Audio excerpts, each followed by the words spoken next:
Saya izin, kamera saya masih error, Mister. Sudah izin ke wali kelas, Mister. Oke, nggak apa-apa. Baik anak-anak ya, untuk pertemuan hari ini di kelas 12.2, kita masih melanjutkan di bab makromolekul. Setelah kemarin di pertemuan sebelumnya kita membahas masalah polimer, yang sangat mendetail itu ya polimernya. Mulai dari pengelompokan, terus sampai ke penggunaan dan dampak dalam kehidupan sehari-hari. Insya Allah untuk hari ini kita akan masuk di jenis makromolekul yang kedua, yaitu karbohidrat. Untuk karbohidrat materinya pendek, insya Allah kita hari ini akan segera selesai. Bentar aja selesai. Nah ini materinya pendek.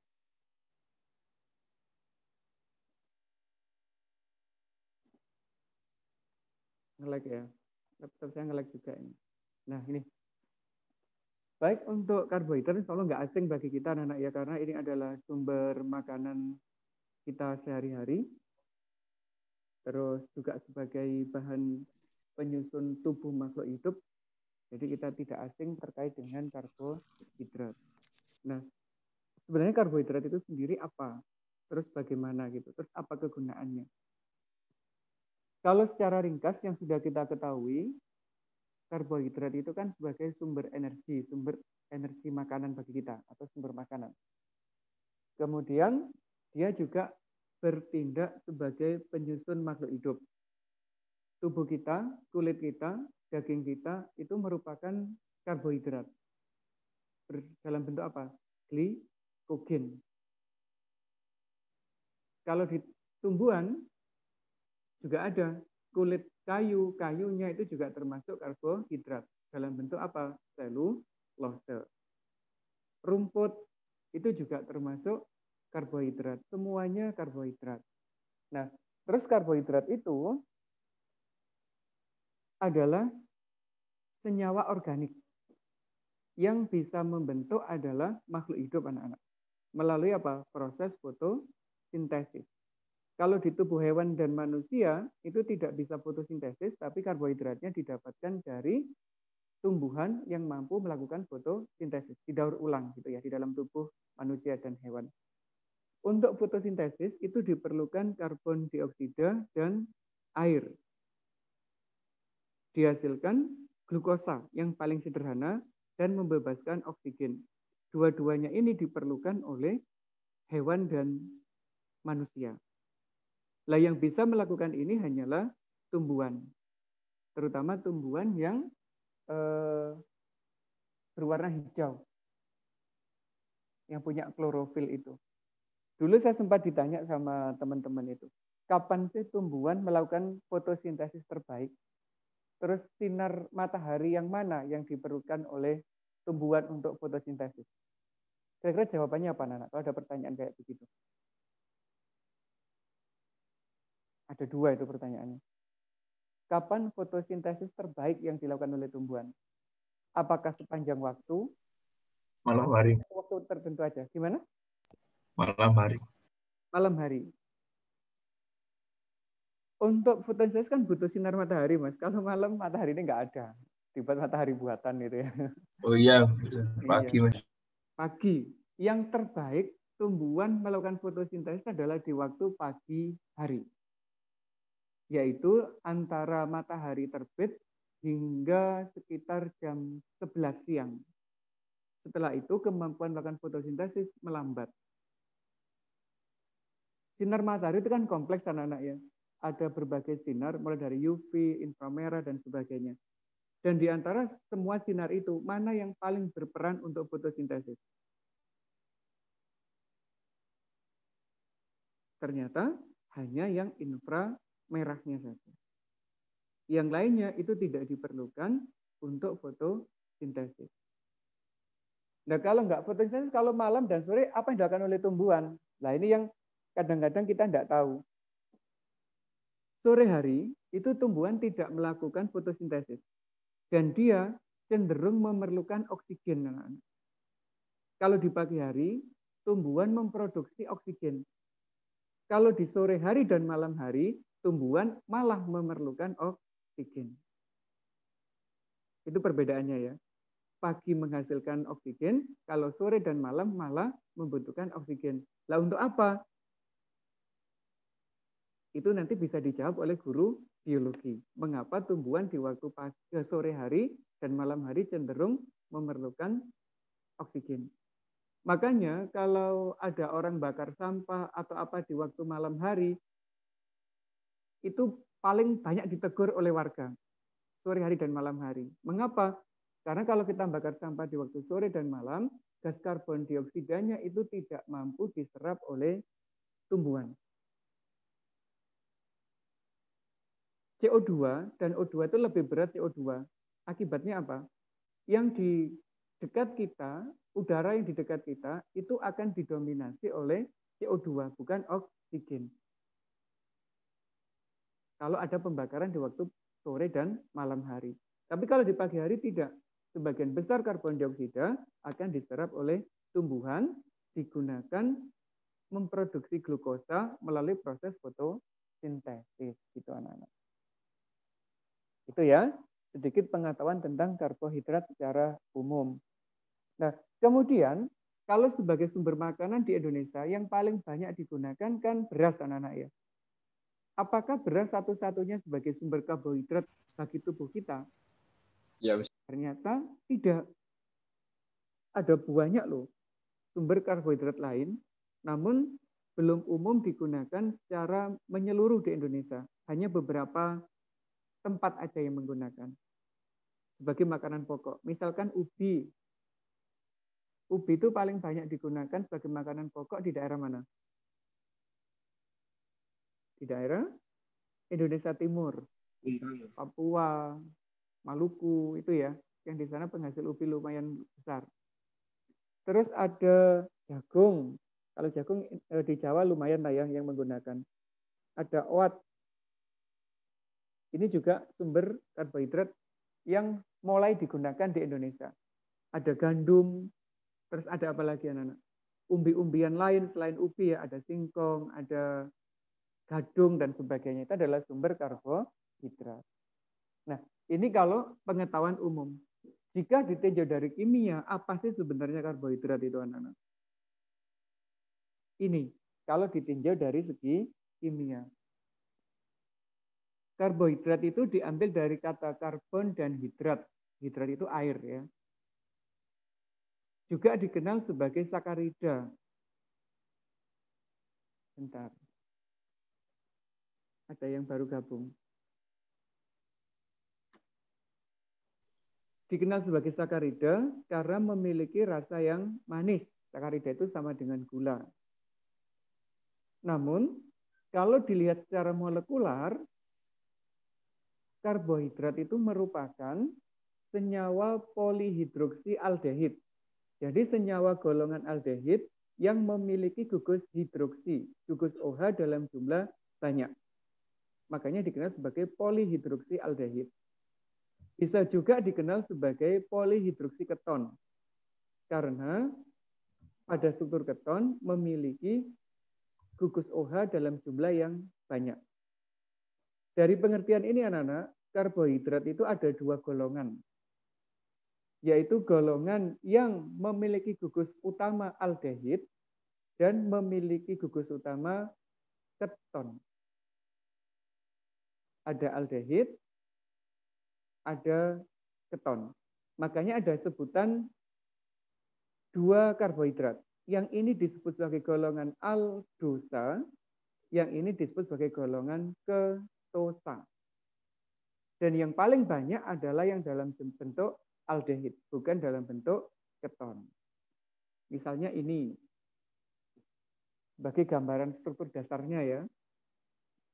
Ini punya gugus aldehid, dikenal sebagai aldosa. Contohnya adalah glukosa. Yang ini punya gugus keton, ada CO ini.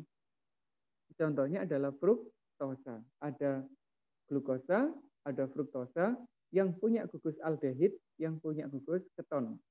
Disebut sebagai golongan aldosa, disebut sebagai golongan ketosa. Ini ya, struktur dasar dari karbohidrat. Nah, sebenarnya karbohidrat itu dikelompokkan menjadi golongannya ada tiga, Nana. ada monosakarida,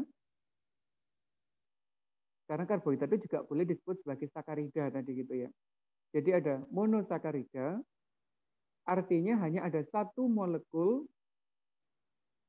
golongan karbohidrat, baik yang sebagai ketosa maupun aldosa. Terus yang kedua, ada disakarida. Kalau disakarida berarti terjadi penggabungan dua molekul monosakarida. Dan yang ketiga adalah oligosakarida atau polisakarida. Yang paling banyak kita jumpai dalam kehidupan sehari-hari itu yang berbentuk oligosakarida. Ini anak-anak yang monosakarida dimulai dari atom karbon yang punya 3. Ini ya, yang paling atas ini ya. 1, 2, 3. Ini golongan karbohidrat yang paling sederhana.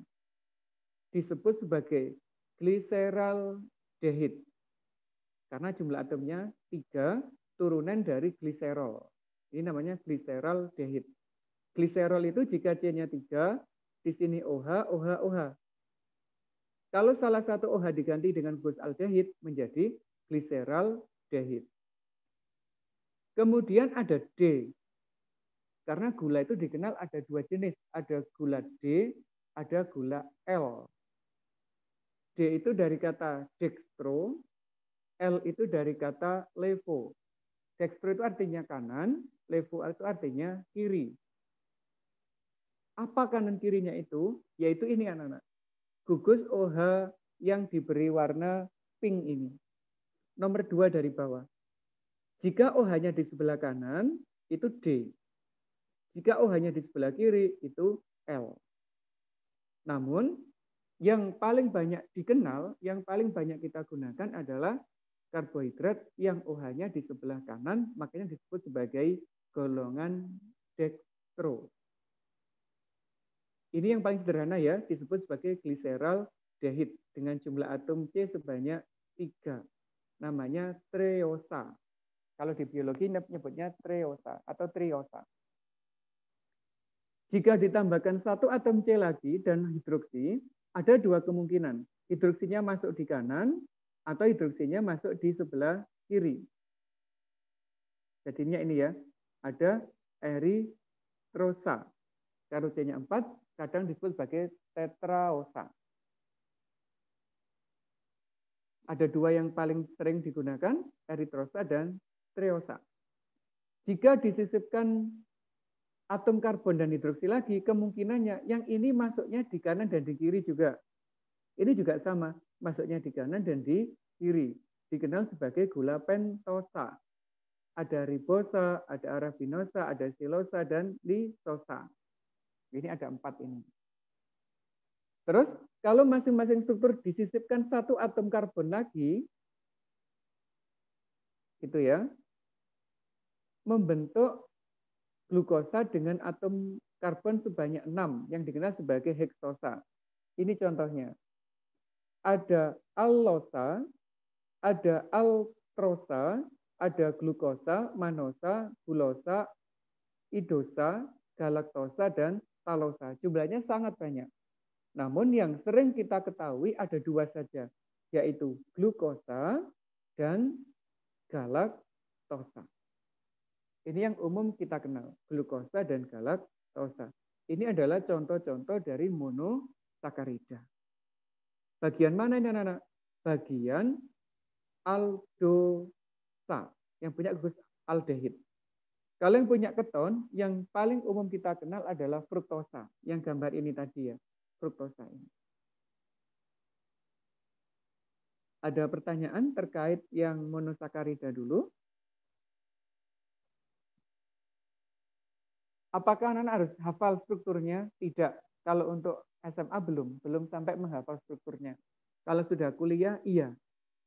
Apa bedanya glukosa dan galaktosa? Itu nanti ditanyakan di perkuliahan. Apa bedanya altrosa sama alosa? Ini dibahas semuanya nah, kalau di kuliah. Namun kalau untuk SMA belum. Hanya ciri-cirinya dulu aja. Kalau sudah, sekarang kita belajar yang disakarida, yaitu yang memiliki 2 molekul monosakarida. Jenis pertama adalah gula tebu.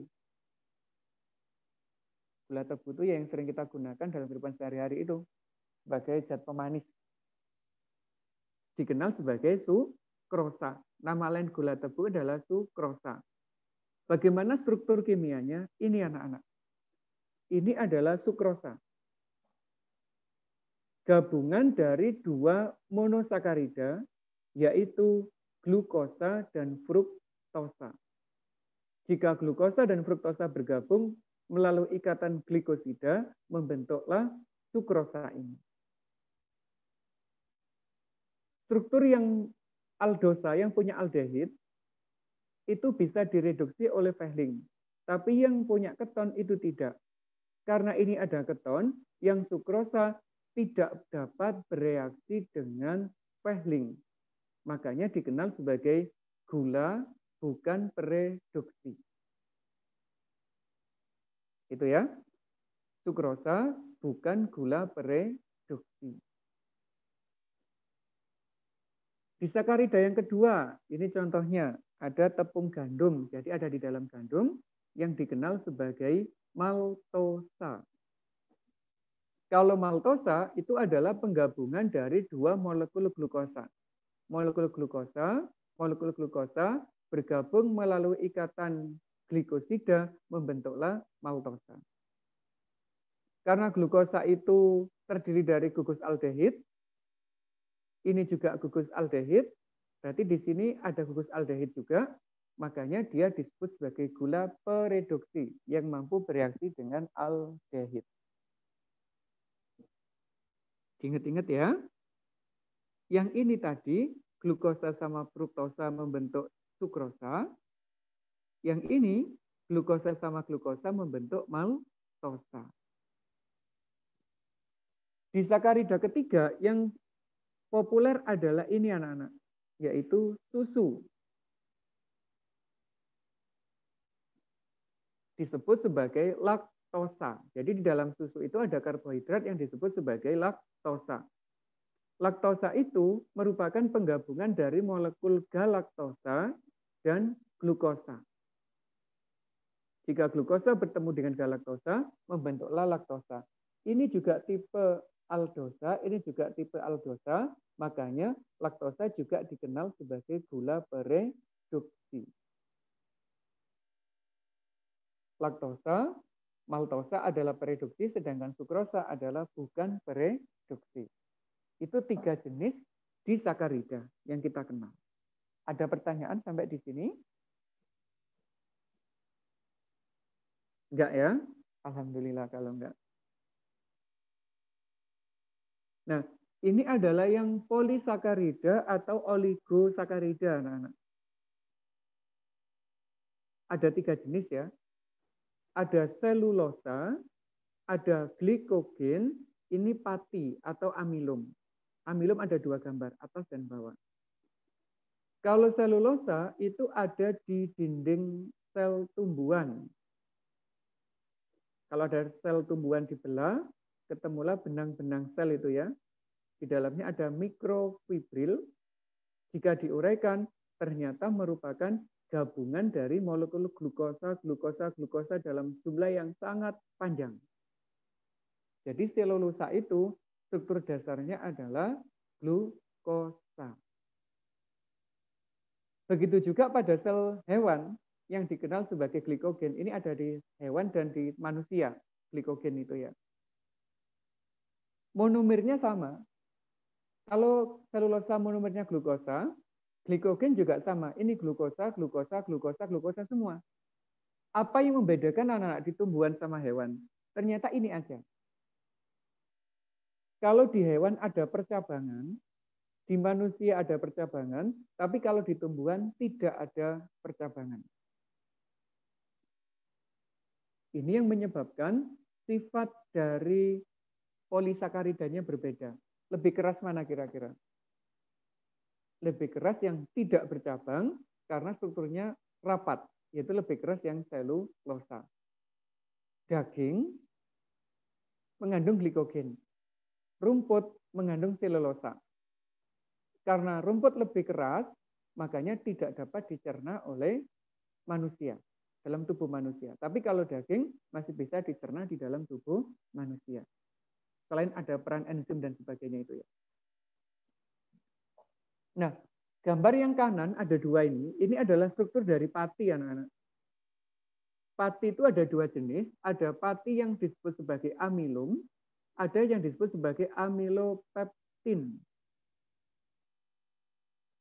Perbedaannya apa? Kalau amilum rantainya lurus, kalau amilopektin rantainya bercabang. Ini strukturnya keras, kayak pati-pati biasa itu ya. Kalau ini strukturnya adalah lengket, kayak kanji itu, amilopektin. Ini ya, ada 3 polisakarida yang sering kita kenal, yaitu ada selulosa, ada glikogen, terus ada pati. Sampai sini ada pertanyaan, silakan. Kalau nggak ada, karbohidrat itu kan berfungsi sebagai pemanis anak-anak ya. Namun, sifat manisnya karbohidrat itu terbatas. Kadang manusia itu suka makanan atau minuman yang manisnya sangat manis, di atas normal gitu. Makanya, agar kebutuhan itu terpenuhi, produsen-produsen besar berusaha untuk membuat pemanis buatan. Anak-anak mesti kenal ini. Ada aspartam ya, ada sakarin. Mungkin yang nggak umum ini, yang belum dikenal banyak orang, yaitu sukralosa. Perbandingan manisnya anak-anak, gula tebu dengan sukralosa itu 1:600. Kalau aspartam 1:200, kalau sakarin 1:300. Artinya apa? Kalau kita menginginkan manisnya gula 1 sendok, 1 sendok sukrosa itu sebanding dengan 600 sendok sukralosa. Makanya produsen-produsen makanan dan minuman, kalau mereka ingin untung banyak, meminimalkan menggunakan gula tebu, tapi diganti dengan pemanis. Nah, efeknya bagaimana? Pemanis buatan ini sukar diuraikan di dalam tubuh kita. Akibatnya menumpuk di dalam usus, di dalam ginjal, dan sebagainya, yang bisa menyebabkan diabetes dan sebagainya. Itu ya. Jadi diabetes itu adalah penyakit gula yang di dalam tubuh gulanya tidak dapat diolah dengan baik. Salah satu pemicunya adalah terlalu sering menggunakan pemanis buatan ini. Bisa sukralosanya, bisa aspartamnya, bisa sakarinnya. Bahkan untuk sakarin dan aspartam, ini di beberapa negara sudah dilarang keras. Tidak boleh digunakan di dalam makanan maupun minuman. Di Indonesia masih digunakan ya. Coba anak-anak beli minuman yang harganya 1000-an itu. 1000 manis itu misalnya. Kalau 1000 manis itu biasanya isinya sakarin, Mas. Itu loh. Kalau minum sari apel, sari buah yang harganya 1000-an 1 gelas itu, pasti di dalamnya tertulis ini. Aspartam. Tidak mungkin menulis gula pasir gitu ya. Gula pasir itu sedikit sekali. Kebanyakan aspartamnya. Makanya nggak bagus untuk tubuh kita. Nah, itu anak-anak untuk pemanis buatan yang populer di kehidupan kita. Terus bagaimana sekarang kalau kita harus mengenali makanan yang mengandung karbohidrat? Ini yang paling penting kalau di kimia dan biologi ya. Esensinya itu di sini. Yaitu cara mengenali karbohidrat. Uji yang digunakan itu ada 4. Ada uji Molis, ada uji Benedict, ini uji Barfoot ya, saya salah tulis ini, belum saya edit. Uji Barfoot sama uji Sely-Wanoff. Uji Molis itu menggunakan ini anak-anak, menggunakan reagen alfa, naftol, dan alkohol. Hasilnya ini. Ada cincin yang berwarna ungu. Jadi kalau ada makanan yang mengandung karbohidrat, diuji dengan Molis, hasilnya adalah cincin berwarna ungu. Kalau Benedict sama Barfoot ini sebenarnya sudah anak-anak lakukan di kelas 11 waktu belajar biologi, membahas karbohidrat itu ya. Menggunakan Fehling anak-anak, Fehling A dan Fehling B. Hasilnya apa? Ada endapan merah bata ini. Jadi kalau makanan mengandung karbohidrat, diuji menggunakan Benedict dan Barfoot, itu hasilnya adalah endapan merah bata ini. Reagennya mengandung ion Cu2+, yang direduksi menjadi ion Cu+, atau tembaga 1 oksida. Sedangkan uji Seliwanov itu menggunakan HCl panas. Hasilnya ini, warna merah. 3 reagen ini untuk mendeteksi semua jenis karbohidrat, terutama yang dalam keadaan monosakarida. Kalau Seliwanov itu khusus untuk menguji sukrosa. Nah, ini yang sering keluar di ujian anak-anak. Tolong diingat-ingat. Untuk bagian identifikasi karbohidrat. Nah, selesai. Berarti sudah selesai materi tentang karbohidrat. Apakah ada pertanyaan? Silakan. Nggak ada. Nggak ada ya wes. Kita cukupkan sampai di sini. Untuk tugasnya, ditunggu ya. Belum saya upload di Google Classroom, ditunggu dulu. Mungkin jam 12 nanti sudah ada. Terima kasih atas perhatian anak-anak. Tetap jaga kesehatannya. Semoga kita ketemu lagi minggu depan. Assalamualaikum warahmatullahi wabarakatuh.